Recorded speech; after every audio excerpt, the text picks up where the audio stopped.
Good afternoon, writers. I'm from Fantastic Books and How to Write Them. I'm going to need to ask you a few questions. You see, we're here to talk about setting. And I need to know what comes to your mind when you think of setting. All right. I'll drop the act now. But as we're going to be discussing a murder mystery, I thought it would help to be in character. And actually, maybe I should put those glasses back on because I think I saw a little bit better with them, even though they're only blue light glasses. So let's talk setting. When someone says setting, I think our brains have a tendency to jump to the lush fields of the Shire, the damning sands of Arrakis, the winter wonderland of Narnia, basically any big sweeping landscape. So genres like fantasy and sci-fi spend a lot of time building their settings, whereas romance and comedy, for instance, spend much more time on characters and relationships. Now, if your writing preferences are similar to mine, the setting is a second thought to what your sly characters are up to. Sometimes it's even an inconvenience. So what about only having one setting? Surely you jest, I can hear you say, but surely I do not. One-setting stories have been done before, so this isn't a new idea. Snowpiercer is an excellent example of how this can be done. However, when Knives Out released in 2019, it really upped the ante in terms of how much can be done in a single setting. Knives Out, which made more than $300 million in the box office and has a 97% on Rotten Tomatoes, was an intricately woven narrative with an array of unique and complex characters. It was an intriguing mystery that spun its web within the confines, except for 2 brief scenes, of the estate of Harlan Thrombey. So for a writer like myself, this was pure inspiration. Oftentimes when we think of a story idea for the first time, it seems improbable, if not impossible, to fit it within one setting. And for some stories this is true. The Lord of the Rings couldn't happen in one place. The grueling journey is practically the entire story. And the Chronicles of Narnia couldn't all occur in Mr. and Mrs. Beaver's house. There were adventures to be had in Cair Paravel and beyond. But Knives Out teaches us that we should not, and do not need to, stretch our story out to fit a setting. Rather, we should let the setting settle into place around the story. So let's take a look at what this story does to make it work within one estate.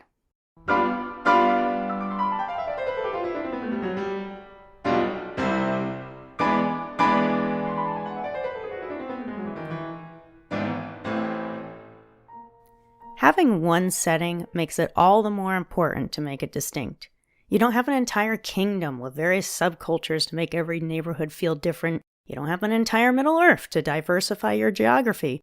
If you've got one place to put everything on the line, then it better be an interesting place. So what do I mean by define? Show it off. Let's go with a house as the example, since that's where the majority of Knives Out takes place. What does the front door look like?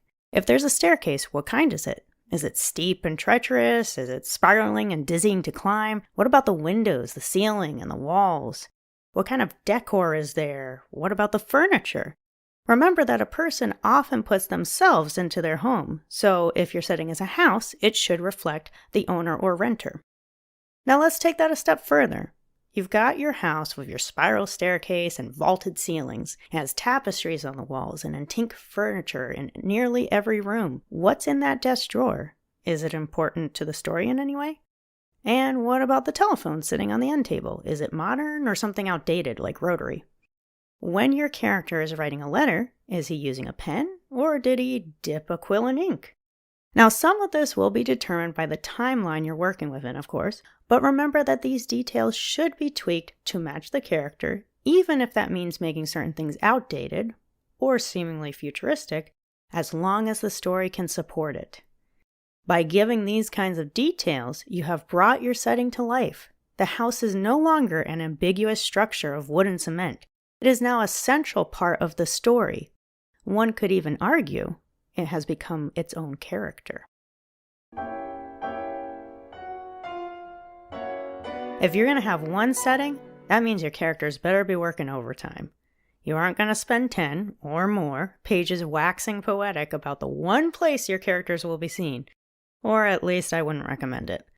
So that means that those spaces that would normally be filled with describing various settings will be empty, and the replacement filling is your characters. Knives Out would have flopped as hard as Twilight's attempt at vampires if it didn't invest heavily in its cast. Every character was important, with a unique personality, quirks, a different speech pattern or style, a different way of dressing. You get the idea. They all had motivation for the crime, and although those motivations were similar, or perhaps in some cases even the same, they evolved in different ways. The experience that one character had was starkly different from that of the others. For example, Ransom Drysdale, the black sheep of the family, had a very different experience with his grandfather, Harlan Thrombey, than his uncle Walt, who is the youngest of the Thrombey children. Marta Cabrera, Harlan Thrombey's nurse, had a much different relationship with him than his children, aka a much more positive one. Jacob Thrombey's personality was in stark contrast to the rest of his family. If you'll recall, his uncle Richard called him a Nazi. Joni Thrombey's speech was sassy, combative, and akin to what we'd normally hear from a spoiled teenager. This is especially evident whenever Detective Benoit was in the same room, as his accent and slow speech patterns are the night to her day. Then there are the actions. After all, what the characters do is a critical part of making them support the story. Jacob Thrombey was constantly on his phone, highlighting how disconnected he was from the rest of his family, especially his father. And speaking of, Walt Thrombey described his son as politically active, showing in turn how disconnected he was from Jacob. Linda Drysdale was stern and strict, posture rigid, and hands fidgeting, showing, not telling, how much pressure she felt as the oldest child, and the only daughter. In the scene where the police interview her, the officer mistakenly said that she and her husband work at a real estate company, and she was quick to correct him, stating that it was her company. By fleshing out your characters, you are ensuring that they will carry the story for you, not the setting.